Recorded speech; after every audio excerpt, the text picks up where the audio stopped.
Iran जंग के बाद खत्ते में मौशी दबाव सरमाकारों में तशवीश बढ़ गई है। मुत्तहिदा अरब अमारात का आज और कल स्टॉक मार्केट्स बंद रखने का ऐलान कर दिया गया है। अबू ज़ेबी सिक्योरिटीज एक्सचेंज और दुबई फाइनेंशियल मार्केट 2 रोज बंद रहेगी।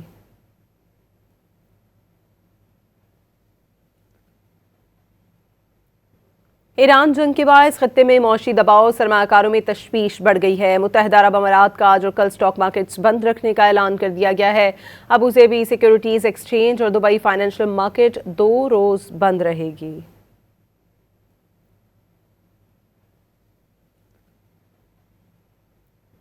ईरान जंग के बाद खत्ते में मौशी दबाव सरमाकारों में तशवीश बढ़ गई है। मुत्तहिदा अरब अमारात का आज और कल स्टॉक मार्केट्स बंद रखने का ऐलान कर दिया गया है। अबू ज़ेबी सिक्योरिटीज एक्सचेंज और दुबई फाइनेंशियल मार्केट 2 रोज बंद रहेगी।